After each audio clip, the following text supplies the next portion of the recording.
Hello everyone, welcome back to my channel. Firstly, do you love my top? It's pretty accurate. First time I've worn it, but I kinda love it. Also, I got a new tattoo. Here it is, can you see it?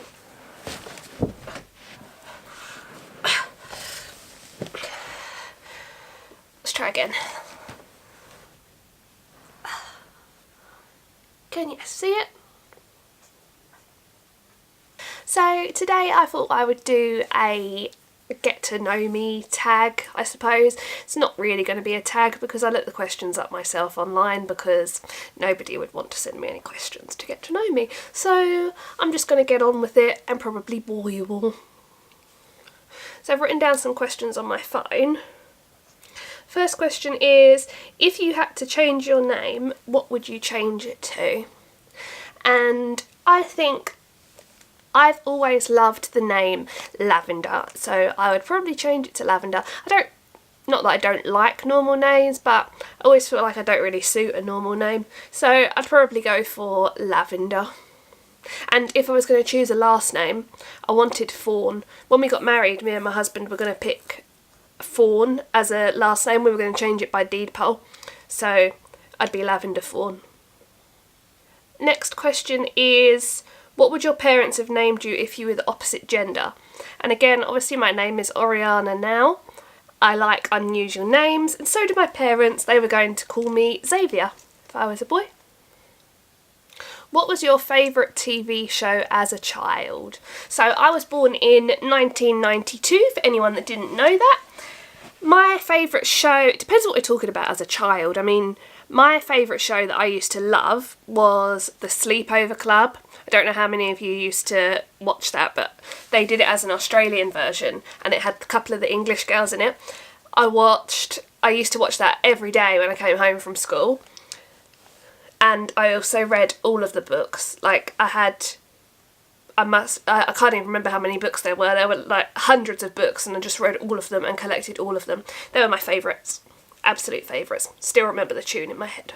Hanging around is just no fun when you're alone. But no matter what we're going through.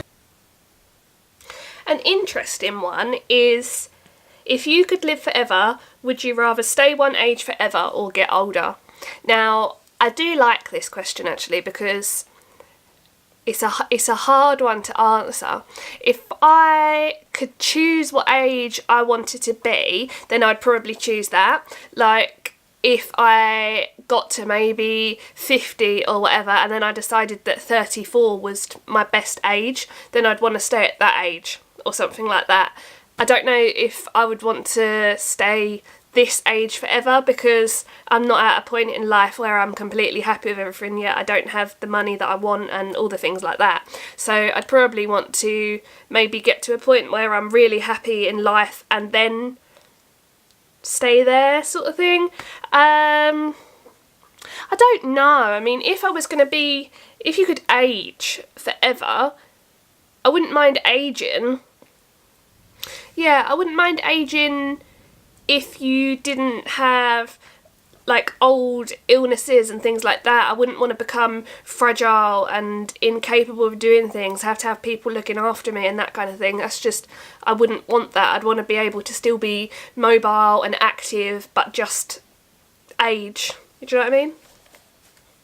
If you could give your younger self a piece of advice, what would it be? And 100% mine would be, just don't listen to what people say. Don't listen to bullies. Don't listen to anyone. Don't believe that you're any less than you think you are. Don't let people make you feel bad about yourself for not having done anything wrong. 100%. And I'm going to teach Luna that as well.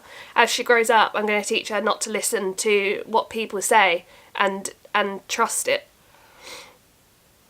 If you became a multi-millionaire overnight, what would you buy?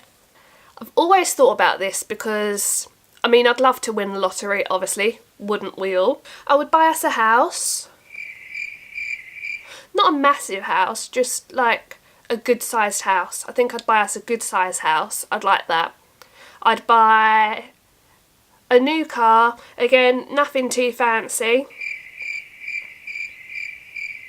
I'd probably buy just things that I've always wanted. Like, I'd buy us a holiday, I'd not have to worry about things, you'd just be able to spend it. I'd put some into savings, because there's no way that you're going to spend that much forever. So you'd just always have a never-ending amount of money.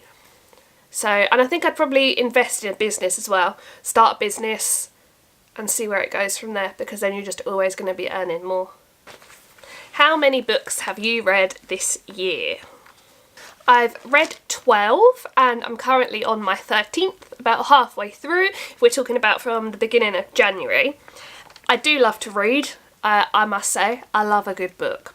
So to anyone that is a book fiend like me and is interested to know, I keep a list, by the way, of all of my books. I write my books down.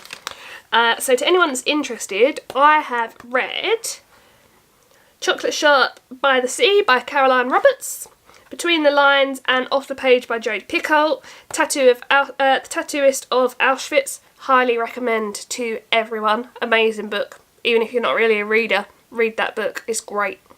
Longest Holiday by Paige Toon, Corner Shop on Cockleberry Bay, You by Caroline Roberts, as in the You that was on Netflix. Really enjoyed that, so I thought I'd read the book. Cornish Village School Book 1. Didn't bother reading Book 2 because it wasn't that great, to be honest. Shadow on the Mountain, again, I do love a war book. That one's about like Norway getting invaded and things like that in the war. That was a good one. Easy read for a war book. Still Me by Jojo Moyes. Have been waiting a long time for that book to come out. I have got, what are they called?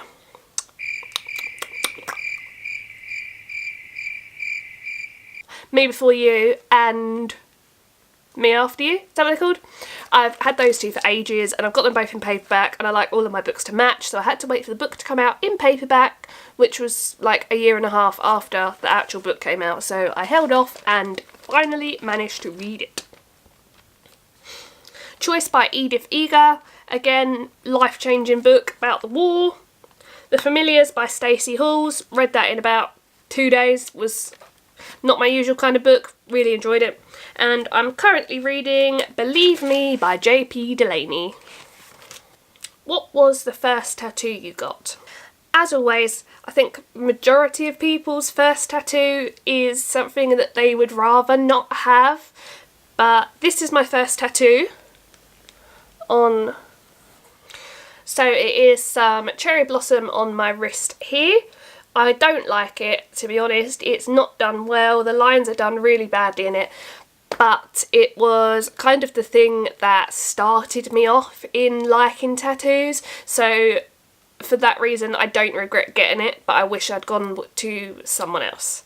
So in terms of tattoos, I am going to do a tattoo diary or a journal. I've got no piercings but tattoos. Just in this video, I'll let you know. I've got this one on my wrist, these two here. I've got one on my ribs down here, most of my back done, 2 on my leg, and I'm getting another one on my leg on Tuesday. Are you more likely to avoid conflict or engage it head on? To anyone that knows me would know that I do engage it head on. I'm not a confrontational kind of person, but I guess I am, really. I don't start an argument, I don't look for an argument, but I will defend myself.